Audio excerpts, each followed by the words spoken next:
Hello everybody, my name is सारा Siddiqui and आज हम पढ़ने वाले हैं सेक्सुअल रिप्रोडक्शन एंजियोस्पर्म्स और या फिर इसे कहते हैं sexual reproduction in flowering plants. If I talk about this is a very important chapter. Again I believe 3 to 4 questions will definitely come from this topic. ठीक है, तो मैंने क्या किया है, मैंने इस पूरे चैप्टर को 4 मेजर टॉपिक्स में स्प्लिट करा है। उन 4 मेजर टॉपिक्स में मेरे पास फिर मैंने सब टॉपिक्स में डिवाइड किया, जो है post fertilisation event, pollination, fertilisation, then post fertilisation. Again इनके अंदर कुछ टॉपिक्स हैं, फिर उनके अंदर कुछ सब टॉपिक्स हैं। ठीक है, तो ऐसे करके पढ़ाई करेंगे तो हमें एक ब्लूप्रिंट मिलेगा और हमें पता चलेगा कि क्या पढ़ाई करनी है, क्या पढ़ाई नहीं करनी है। फाइन। तो सबसे पहले स्टार्ट करते हैं इस चीज़ को समझने के लिए कि पहले हमें पढ़ना क्या क्या है। What do we need to understand from this chapter. First of all, पहली चीज़ क्या है, post fertilisation event. Post fertilisation मतलब फर्टिलाइजेशन से पहले। पहले क्या होता है, गेमीटोजेनेसिस होता है। ठीक है, हम स्ट्रक्चर पढ़ेंगे। हम क्या करेंगे, एंथर का और जो तुम्हारा पहले मेल रिप्रोडक्टिव वर्ल है, तुम्हारा जो एंड्रोशियम है, गाइनोशियम है, इनके बारे में पढ़ेंगे। ठीक है, तो हम पढ़ रहे हैं स्ट्रक्चर्स के पहले बारे। एक स्टेमन का स्ट्रक्चर जो मेल होता है, हमारे पास मेल रिप्रोडक्टिव पार्ट होता है। पिस्टल या फिर कार्पिल का स्ट्रक्चर पढ़ेंगे जो हमारे पास फीमेल रिप्रोडक्टिव पार्ट फॉर्म करता है। उसके बाद फिर हम प्री फर्टिलाइजेशन इवेंट में क्या पढ़ेंगे, गेमीटोजेनेसिस पढ़ेंगे। गेमीटोजेनेसिस में मेरे पास एक आता है माइक्रोस्पोरोजेनेसिस, मतलब कि माइक्रोस्पोरोजेनेसिस मतलब formation of the male gametophyte. ठीक है, फिर पढ़ेंगे macrosporogenesis, formation of the female gametophyte. ये हमारे पास फर्स्ट फेज में है। सेकंड फेज में हम क्या पढ़ रहे हैं, सेकंड फेज में हम पढ़ेंगे टाइप पॉलिनेशन। देखो, पहले पोस्ट फर्टिलाइजेशन इवेंट्स होंगे, फिर पॉलिनेशन होगा कि उसके अब जो पता है ना तुम्हें कि एंथर से पोलन ग्रेन को पहुंचाया जाएगा, कहाँ पे, स्टिग्मा पे पहुंचाया जाएगा। ये प्रोसेस को क्या बोलते हैं, पॉलिनेशन बोलते हैं। अब पॉलिनेशन के क्या टाइप्स हो सकते हैं, ऑटोगैमी हो सकती है, गीटेनोगैमी हो सकती है, जीनोगैमी हो सकती है। I hope I am pronouncing this correctly. Okay. Agents of pollination में फिर पढ़ेंगे हम बायोटिक फैक्टर्स। ए बायोटिक फैक्टर्स पढ़ेंगे। बायोटिक फैक्टर्स मेजॉरिटी फॉर्म करते हैं, हमारे पास मेजॉरिटी ऑफ जो पॉलिनेटर्स होते हैं बायोटिक फैक्टर्स से होते हैं। ठीक है, और ए बायोटिक फैक्टर्स में हम पढ़ेंगे विंड और वाटर के बारे में। ए बायोटिक फैक्टर्स मतलब non living factors and biotic factors mean living factors. इसमें फिर हम पढ़ेंगे outbreeding devices, pollen pistil interaction, artificial hybridisation. Again I have marked this in pink to highlight the importance. उसके बाद हम पढ़ने वाले हैं यहाँ पे फर्टिलाइजेशन। पॉलिनेशन हुआ, ट्रांसफर हुआ पोलन ग्रेन का किस पे, स्टिग्मा पे ट्रांसफर हुआ। अब क्या होगा, फर्टिलाइजेशन होगा। फर्टिलाइजेशन में हम डबल फर्टिलाइजेशन को पढ़ते हैं। डबल फर्टिलाइजेशन में फर्स्ट फेज में क्या होता है, सिनगैमी होती है, फिर सेकंड फेज में ट्रिपल फ्यूजन होता है। हम इन दोनों टॉपिक्स को कवर करते हुए आगे चलेंगे। फिर एंड हमारा चैप्टर कैसे हो रहा है, पोस्ट फर्टिलाइजेशन इवेंट पे।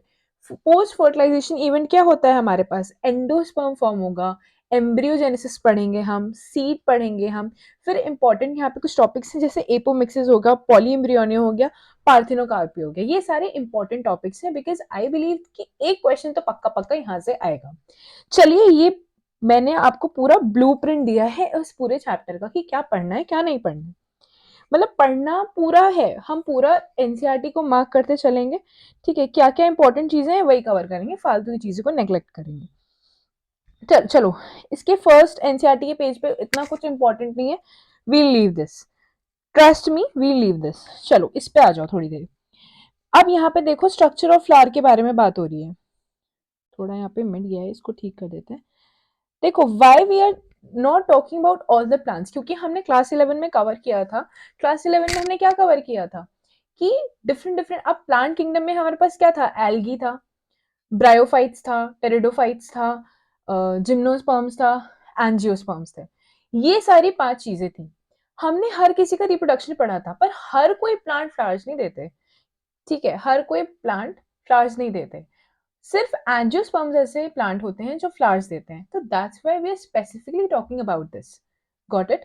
क्योंकि हमने प्रीवियस 11th स्टैंडर्ड में अगर कुछ कुछ रिटेन आप कर पा रहे हैं तो यू विल अंडरस्टैंड कि हमने पहले वाले जो प्रीवियस चैप्टर था क्लास 11 का, उसमें हमने कवर किया था एल्गी का रिप्रोडक्शन, ब्रायोफाइट्स का, टेरिडोफाइट्स का, जिम्नोस्पर्म्स का। बट एंजियोस्पर्म्स में उतना मेजर तरीके से उन्होंने एक्सप्लेन नहीं करा था, क्योंकि ये टॉपिक तुम्हारा यहाँ पर आ गया है, स्ट्रक्चर ऑफ फ्लावर। पहले फ्लावर के पार्ट्स को पढ़ना पड़ेगा ना, तभी हम समझेंगे। तो फर्स्ट फेज में ये कवर करते हैं। देखो, अब यहाँ पे मैं दिखा रही हूँ आपको यहाँ पे हमारे पास क्या है, कुछ एसेंशियल वर्ड्स होते हैं और कुछ नॉन एसेंशियल वर्ड्स होते हैं। वर्ड्स मतलब मान लो एक फूल है, फूल है, ठीक है। अब आउटर वाला है, फिर अंदर है, फिर एक और है, फिर सबसे इनर मोस्ट है। हमने प्रीवियस क्लास में पढ़ा था, थोड़ा बहुत भी याद आ रहा हो तो प्रीवियस स्टैंडर्ड में पढ़ा था हमने। आउटर मोस्ट वर्ल्ड जो होता है ग्रीन सा सेपल्स, फिर होता है पेटल्स जिनको पत्ती पंखुड़ियां कहते हैं आई गेस, ठीक है। उसके बाद मेल या फिर एंड्रोशियम वाला, अगर मैं बाइसेक्सुअल फ्लावर की बात कर रही हूँ। अगर यहाँ पे मेरे पास फिर नेक्स्ट वर्ड जो आ रहा है वो एंड्रोशियम वाला वर्ड है, दैट इज द मेल, जो मेल रिप्रोडक्टिव पार्ट वाला है उसे एंड्रोशियम, ठीक है। और सबसे इनरमोस्ट क्या है मेरे पास, गाइनोशियम वाला वर्ड। तो मेरे पास यहाँ पे दो तरीके के वर्ड्स होते हैं, एक होता है नॉन एसेंशियल जिनकी ज्यादा जरूरत नहीं है, ठीक है। एक होता है मेरे पास नॉन एसेंशियल, वेट, ठीक है, एक होता है मेरे पास नॉन एसेंशियल वर्ड जिसकी ज्यादा जरूरत नहीं है, जैसे कि मेरे पास क्या सेपल्स हो गया। अब सेपल्स क्या है यहाँ पे देखो, ये सेपल है, क्या है, सेपल है। पेटल्स क्या हो गए, ये रहे मेरे पास पेटल्स।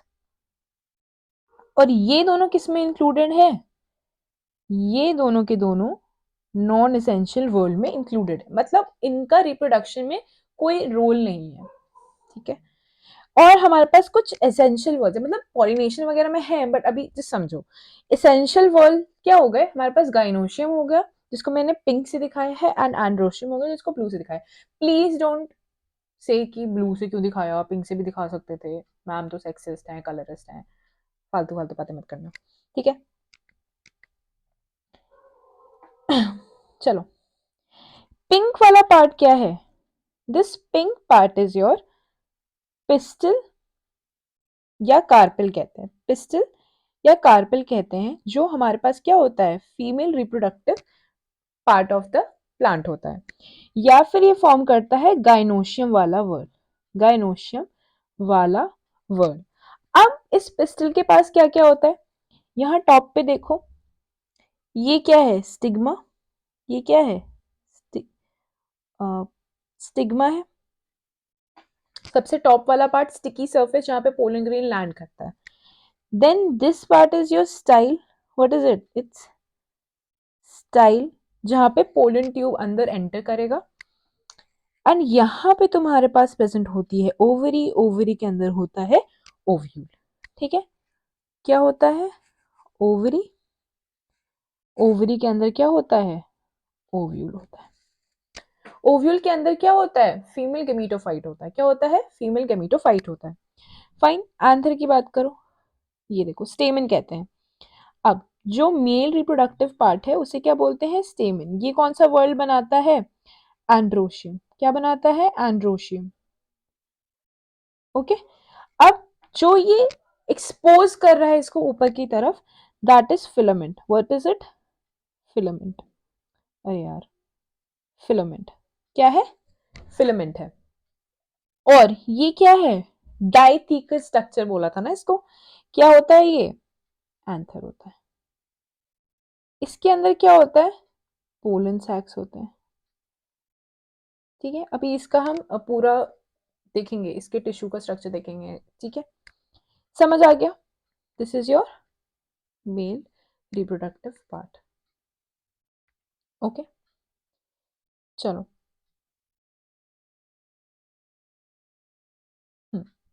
ये देखो यहाँ से हमारे पास आ गया, मैंने फ्लावर का तुम्हें स्ट्रक्चर बता दिया, नो वरीज।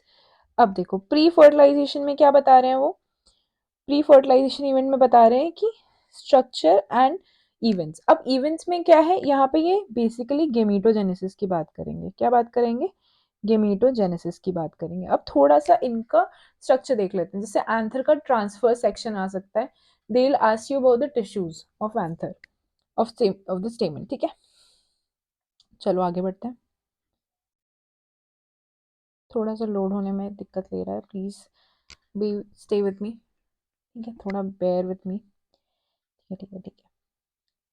चलो, ये वाला स्ट्रक्चर हम यहीं से समझ लेते हैं। यहाँ क्या होता है, अब ये देखो, ये एक फिलामेंट है यहाँ पे, ये रही फिलामेंट हमारे पास, क्या है हमारे पास, फिलामेंट है, fine, this is our filament. और ये क्या है हमारा ऊपर की तरफ डाइथीकस स्ट्रक्चर क्या है हमारे पास, डाइथीकस स्ट्रक्चर क्या है हमारे पास, एंथर है। चलो एनसीईआरटी मार्किंग करते हैं। हाँ ठीक है, एनसीईआरटी मार्किंग करते हैं। क्या कह रहा है, थोड़ा कलर लाइट ले लेते हैं ना। हाँ अब देखो क्या कह रहा है यहाँ पे कि शो द टू, ये ध्यान दो, the long slender stalk called the filament and the terminal generally bilobe structure is called the anther। क्या कह रहा है ये, bilobe structure है anther के पास। The proximal end of the filament is attached to the thalamus or the petal, मतलब इसके नीचे वाला कहाँ पे अटैच है, नीचे की तरफ। बस अब नंबर एंड लेंथ यहाँ पे वेरिएबल है, इफ यू कलेक्ट, फालतू की बात है, यहाँ आ जाओ।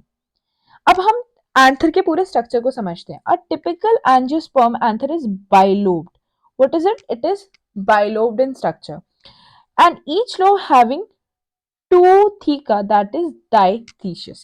ठीक है, diathecous मतलब एक एंथर है, एंथर को अगर मैं काट के देखूंगी तो मुझे यहाँ पे एक थीका दिखेगा, एक थीका दिखेगा, ऐसे ऐसे बंद है, सो बॉक्स की तरह सोचो, खोलोगे तो तुम्हें दो जगह दिखेगी। ठीक है, ठीक है।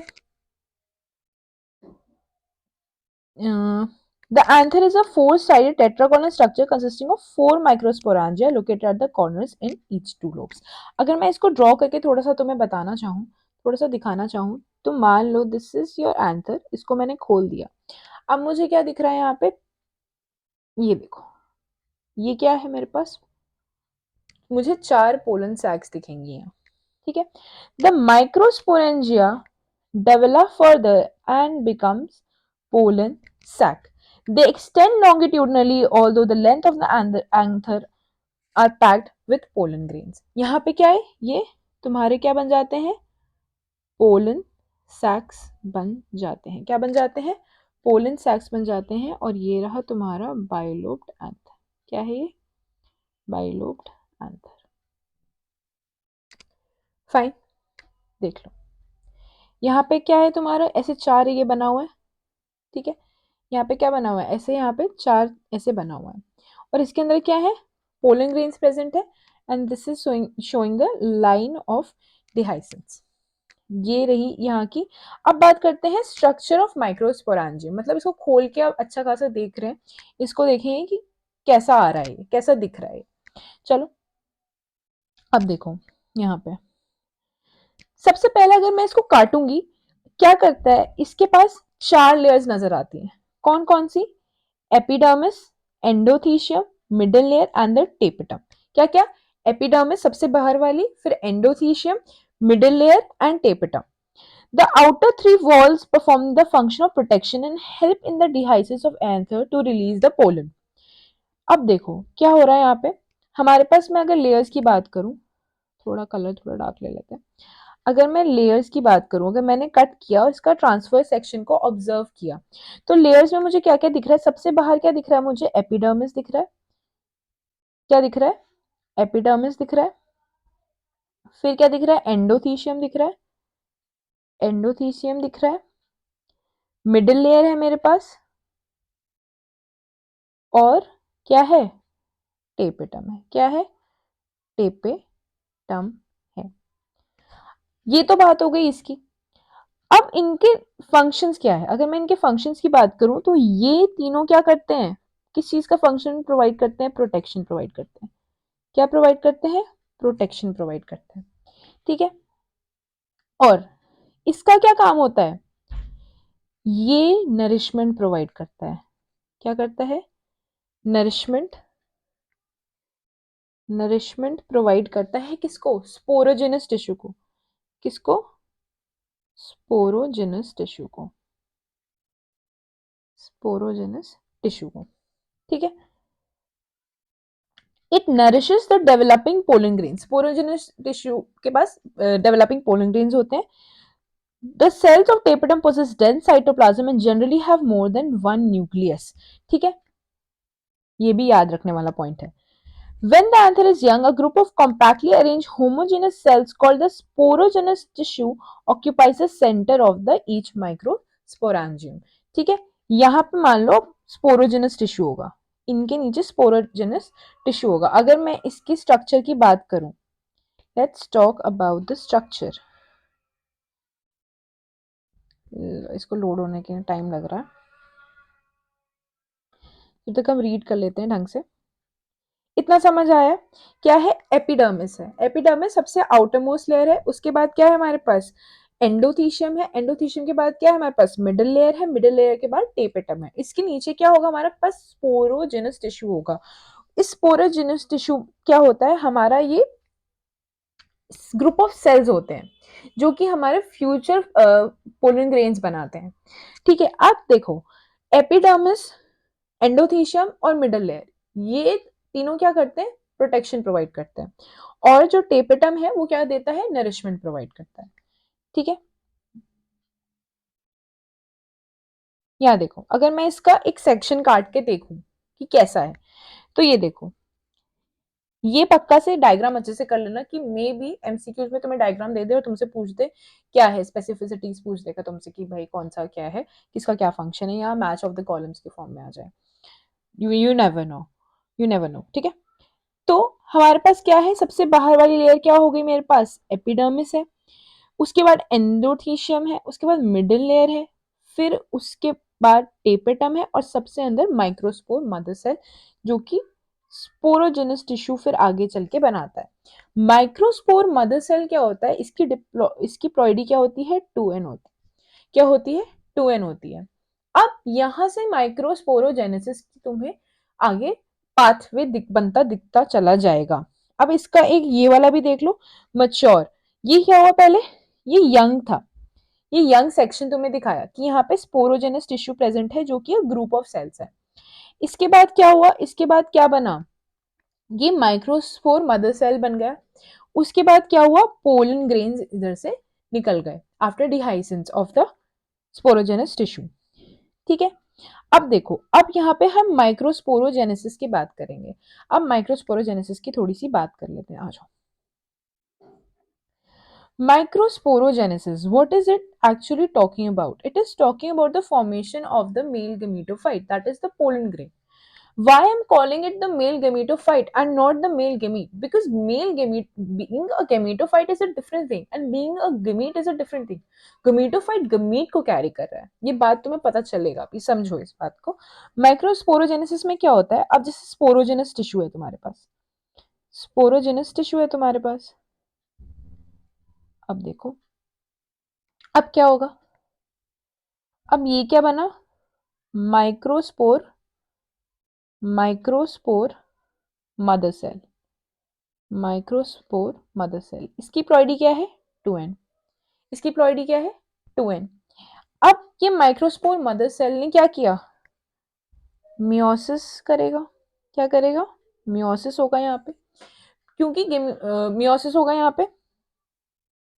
ठीक है, मियोसिस में कौन कौन से पार्ट होते हैं? एक होता है मियोसिस 1, एक होता है मियोसिस 1, एक होता है मियोसिस 2। ठीक है, एक होता है मियोसिस 1, एक होता है मियोसिस 2। मियोसिस 1 में क्या होता है? अब मान लो ये एक तुम्हारा माइक्रोस्पोर मदर सेल है, ये डिवाइड होगा 2 में, जिसकी प्लॉइडी क्या होगी? n n। Okay, further meiosis 2 में क्या होता है? सिमिलर टू माइटोसिस, यहाँ पे क्या हो जाएगा? 1 2 3 4, जिसकी प्लॉइडी क्या होगी? n n n n। ये क्या था मेरा? मेरा था क्या ये? मियोसिस 1 था। ये क्या था? मेरा था मियोसिस 2। समझ आई ये चीज? सिमिलर टू माइटोसिस हो गया। ये क्या है मेरे पास? What is this? Microspore tetrads. Tetrads क्यों बोल रही हूँ? 4 माइक्रोस्पोर टेट्राड्स मिले हैं मुझे at the end of microsporogenesis. Simple, यही था हमारे पास। नहीं यकीन होता, एक बार रीड कर लेते हैं। चलो, microsporogenesis as the anther develops the cell of the sporogenous tissue undergo meiotic divisions to form microspore tetrad। meiotic division कह रहा है, ना कि mitotic। ओके, अब देखो, ये हमने पढ़ लिया टेपेटम के बारे में यहाँ से रीड मारना शुरू करो, सिर्फ इंपॉर्टेंट चीजों को मार्क करेंगे, पॉइंट पॉइंट है, ठीक है। पूरी एनसीईआरटी नहीं रंगनी है, only specific points. As each cell of spore tissue is capable of giving rise to a microspore tetrad, each one is a potential pollen or a microspore mother cell. The process of formation, क्या बोल रहा है? The process of formation of a pollen mother cell through meiosis is called microsporogenesis. ठीक है?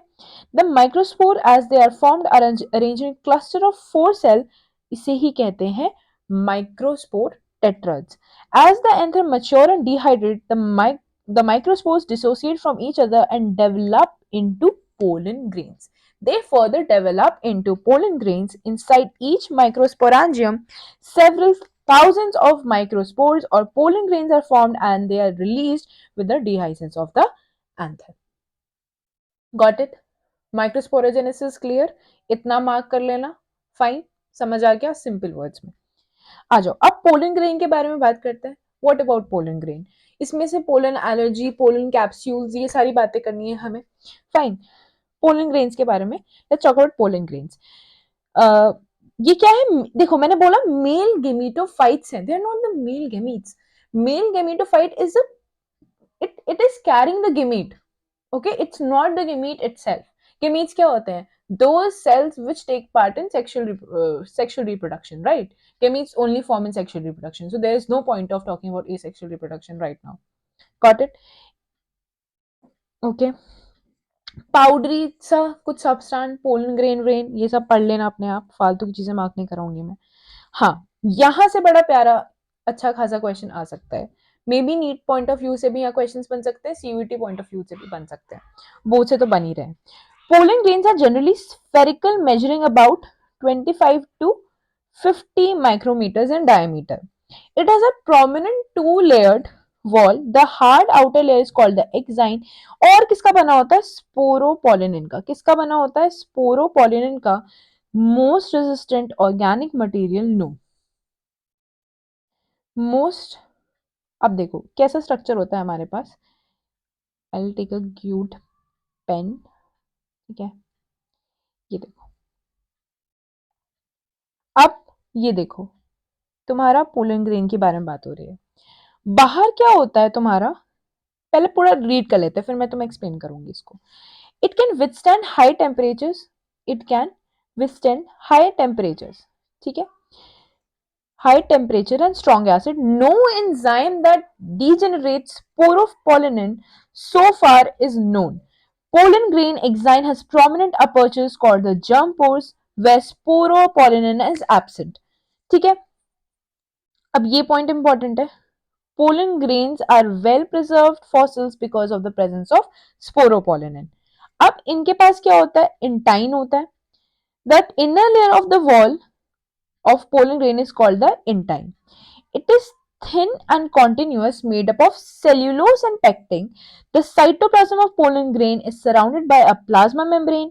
अब देखो, अगर मैं इसमें, let me add a page, wait, let me add a page over here after current page. इसका थोड़ा टेम्पलेट चेंज कर लेते हैं फटाक फटाक से, apply to current. Okay, if I talk about a pollen grain, just look at it carefully.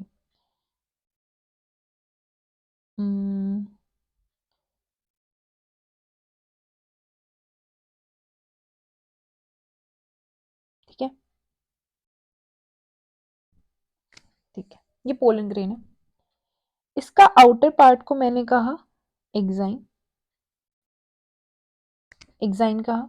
फिर क्या बोल रहा है मेरे पास? इसके पास कि इसके बाहर जो है जर्म पोर्स प्रेजेंट है। क्या है? Pollen grains exine has prominent aperture called the germ pores. यहाँ क्या प्रेजेंट है हमारे पास? इतना बड़ा नहीं है होता, मैं बना रही हूँ वैसे दिखाने के लिए। ये क्या है मेरे पास? जर्म पोर है, ठीक है, जर्म पोर है। और इसकी जो इनर लेयर है, इसकी जो इनर लेयर है उसे क्या कहते हैं? इंटाइन। सिंपल बात, दो लेयर्स प्रेजेंट होती है, एक एक्साइन है, एक इंटाइन है। अब किसका कौन क्या बना है? जर्म पोर किसका बना है? स्पोरोपोलिनिन का बना है। इट इज हार्डेस्ट मतलब बहुत ज़्यादा हाई टेम्परेचर्स को झेल सकता है और इसको कोई ऐसा एंजाइम डिग्रेड नहीं कर सकता। इसकी वजह से क्या हो रहा है, जो तुम्हारा पोलन ग्रेन्स है वो काफ़ी टाइम तक इसका फॉसिल मतलब करा जा सकता है। ठीक है, जम्पोर नहीं है, ये एग्जाइन के बारे में बात की मैंने। इंटाइन किसका बना हुआ है? सेल्यूलोस प्लस पेक्टिन का बना हुआ है। सेल्यूलोस प्लस पेक्टिन का बना हुआ है। ओके, ठीक है, समझ आया इतना? Sporopollen is absent. The pollen grains are well preserved as fossil because of the presence of sporopollen. Thin continuous layer made up of cellulose and pectin. देखो जर्म पोर का क्या इस्तेमाल है, यहां से क्या होता है, यहां से तुम्हारी पोलन ट्यूब के फॉर्मेशन के लिए जरूरी है। पोलन ट्यूब यहां से चल पड़ेगी नीचे की तरफ जब ये स्टिग्मा पे आएगा। ठीक है, और सिर्फ स्टिग्मा के ऊपर, मतलब जो इसका जेनेटिकली जो इसका काउंटर पार्ट होगा, मतलब जो मतलब फीमेल रिप्रोडक्टिव सिस्टम होगा, स्टिग्मा के पास अपने कुछ केमिकल्स होते हैं, उसकी वजह से यहाँ पे वो आइडेंटिफाई करता है, फिर फर्दर यहाँ पे बन जाता है तुम्हारा पोलन ट्यूब। ये चीज समझ आई? ये चीज समझ आई? अब देखो, अब फर्दर इसको मैं ब्रेक करूं, इन चीजों को थोड़ा और आगे की तरफ लेती चलूं, तो अब मेरे पास क्या होता है, यहाँ पर जो तुम्हारा पोलन ग्रेन होता है ना, उसमें एक बिगर सेल होता है जो कि होता है हमारे पास वेजिटेटिव सेल। क्या होता है? वेजिटेटिव सेल होता है। और यहाँ पे एक क्या होता है तुम्हारे पास, स्मॉल जेनरेटिव सेल होता है। क्या होता है? स्मॉल जेनरेटिव सेल प्रेजेंट होता है। वेजिटेटिव सेल का काम होता है पोलन ट्यूब फॉर्मेशन में। क्या? पोलन ट्यूब फॉर्मेशन में। और ये पोलन ट्यूब कैरी करती है, और ये पोलन ट्यूब कैरी करती है जेनरेटिव सेल। देखो जीन्स, जेनरेटिव मतलब ये कुछ जीन्स वगैरह जैसी बातें हो रही होगी यहाँ पे। तो जेनरेटिव सेल क्या करता है, ये कभी कभी दो सेल में डिवाइड हो जाता है। क्या करता है? दो सेल में डिवाइड हो जाता है और क्या बना लेता है? Male gamete one, male gamete one and male gamete two. MG करके लिख देती हूँ, इतनी परेशानी नहीं होने वाली है इस बात से। Got it? Got it? अब इन दोनों मेल गैमीट का अपना अपना कुछ काम होता है। एक जाके क्या करता है, मिल जाता है किसके गैमीट से? फीमेल गैमीट से। एक कभी कभी एंडोस्पर्म बना लेता है। क्या कर लेता है? एंडोस्पर्म बना लेता है। अभी बात करेंगे इसकी फर्टिलाइजेशन में, don't don't worry at all, please guys chill, we are not, I am not running away. ठीक है, चलो पढ़ लेते हैं थोड़ा सा इसके बारे में। ओके, अब क्या कह रहा है यहाँ पे, देखो ये स्ट्रक्चर थोड़ा मेरा गंदा लग रहा होगा, ये देख लो। ये क्या दिख रहा है तुम्हें? माइक्रोस्पोर टेट्राड दिख रहा है। फिर पोलन ग्रेन फॉर्मेशन हुई, इसके पास अपना न्यूक्लियस होता है, वैक्यूल होता है। यहाँ पे तुम्हें दिख रहा होगा एसिमेट्रिक स्पिंडल। ठीक है, एसिमेट्रिक स्पिंडल यहाँ पे जो सेल डिवीजन के लिए दिखा रहे हैं। उसके बाद यहाँ पे एक लार्जर वेजिटेटिव सेल दिख रहा होगा। ठीक है, और एक स्मॉलर जेनरेटिव सेल दिख रहा होगा। इसके बारे में पढ़ो, इसके बारे में पढ़ लो थोड़ा। Should I choose a lighter colour? Should I choose cute colour? Okay, okay. When the pollen grain mature, it contains two, one vegetative cell and other generative cell. The vegetative cell is bigger, has abundant food reserve and large irregularly shaped nucleus. The generative cell, the generative cell is small and floats in the cytoplasm of the vegetative cell. ये बात याद रखनी है। Vegetative cell क्या है, लिखवा दूं क्या? देखो वेजिटेटिव सेल क्या है, बड़ा है, इसके पास अबंडेंट फूड रिजर्व्स हैं, लार्ज है और इसके पास इरेगुलरली शेप्ड न्यूक्लियस है। वहीं पे हमारा जो जेनरेटिव सेल है, जेनरेटिव सेल क्या है, स्मॉल है and it floats in the cytoplasm of the vegetative cell. Did you get it? Did you guys get it? Is that fine? ये क्या है, ये वेजिटेटिव सेल क्या है, this is large, large, has abundant food reserve, abundant food reserves, abundant food reserves, irregularly shaped, irregularly shaped nucleus. Okay. And what about generative cell? Generative cell is small and it floats, it floats in the cytoplasm of vegetative cell, of vegetative cell. Got it? Got it? No परेशानी, no दिक्कत? Okay. थोड़ा आगे इस पे पढ़ाई करते हैं, थोड़ा सा और डिटेल में घुसते हैं इस बात की, ठीक है, थोड़ा और जांच पड़ताल करते हैं। It is spindle shaped with dense cytoplasm and nucleus, it is spindle shaped with dense cytoplasm and a nucleus. इसका साइटोप्लाज्म कैसा होता है, dense, and it has a spindle shaped with dense cytoplasm and a nucleus. अब ये point important है, MCQs में पूछा जा सकता है, may be NEET, may be CUET और any other competitive exam related to biology. In over 60% of angiosperms, pollen grains are shed at two cell stage. In remaining मतलब कितना हो गया, remaining मतलब कितना हो गया यहाँ पे,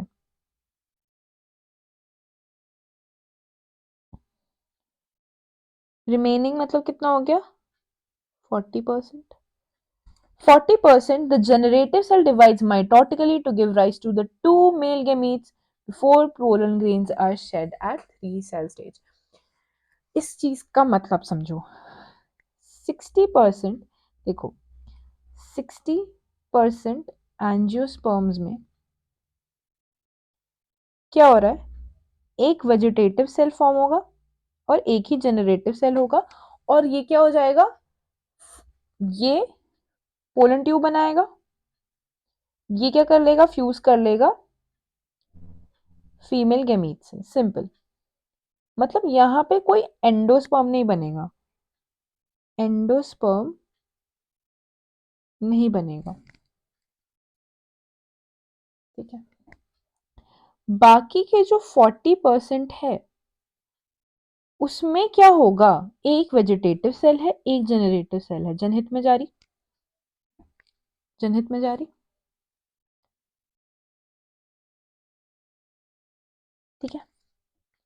ये जनरेटिव सेल क्या करेगा, फर्दर डिवाइड करेगा दो सेल में, कैसे, माइटोटिकली, माइटोसिस होगा, किसमें, एक मेल गैमीट 1, एक मेल गैमीट 2। एक मेल गैमीट किससे फ्यूज करेगा, फीमेल के साथ गैमीट से, एक मेल गैमीट क्या बना लेगा, एंडोस्पर्म बना लेगा। I'd say, I'll say this is a very important point. I'll call it a very important point. देखो मैं कुछ नहीं कर सकती यार, अगर ज़्यादा इंपॉर्टेंट पॉइंट से ज़्यादा मार्किंग्स लग रही है तो मैं लग रहा है टीचर तुम्हारी ज़्यादा ही मार्क करवा रही है, तो आई से कि इम्पॉर्टेंट है, और मतलब मैंने जितने एग्जाम्स दिए हैं और मैंने जितना पढ़ा है उस हिसाब से तो मुझे लग ये सारे पॉइंट से क्वेश्चन आते ही आते हैं, तो you should know about this, ठीक है। अब ये चीज़ समझ आ गई। Now pollen grains of many, यहाँ से क्वेश्चन बन सकता है, अगेन यहाँ से क्वेश्चन बन सकता है, मैं कुछ नहीं कर सकती, sorry. Pollen grains of many species cause severe allergies, ठीक है, bronchial applications in some people with leading to chronic respiratory disorder, asthma, bronchitis. It is mentioned that Parthenium or carrot grass that came to India as a contaminant with as a contaminant with important wheat has become in occurrence and caused pollen allergy। Question बन गया यहाँ से, ठीक है, यहाँ से question आएगा। ये पूरा पैराग्राफ क्या क्या होता है, एज़मा, ब्रोंकाइटिस, पार्थेनियम और कैरेट से क्या हो सकता है, क्रोनिक रेस्पिरेटरी डिजीजेस हो सकती है, ब्रोंकियल हो सकती है, एलर्जीज हो सकती है। पार्थेनियम और कैरेट इंडिया में कैसे आया था, इंपोर्ट हुआ था वीट के साथ। ये था क्या था, कंटामिनेंट था, एक तरह का कंटामिनेंट मतलब पता है ना, कुछ गंदी चीज जो खराब कर दे माहौल को। ठीक है, और इससे क्या हो सकता है, पोलन एलर्जी हो सकती है। मैंने कीवर्ड्स मार्क करा दिए ताकि तुम्हें लगे दैट अरे हमने तो कम मार्क किया है। Let me check the mic too, it's working. ठीक है,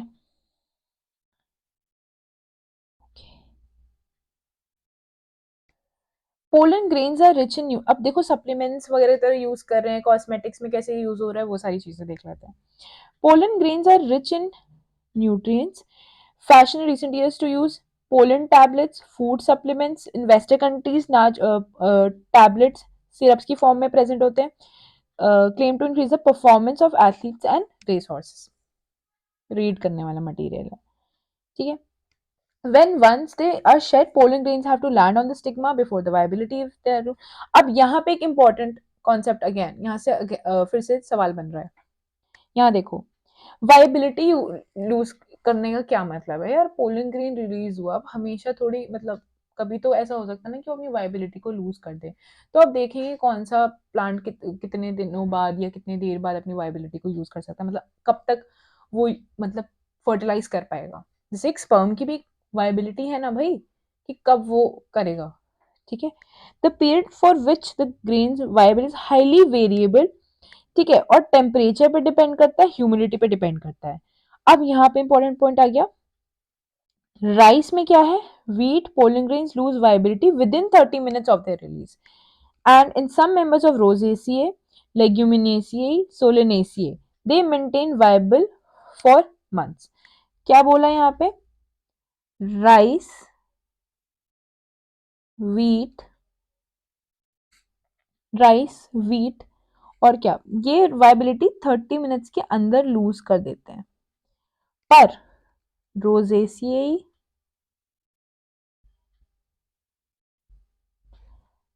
लेग्यूमी, अरे यार,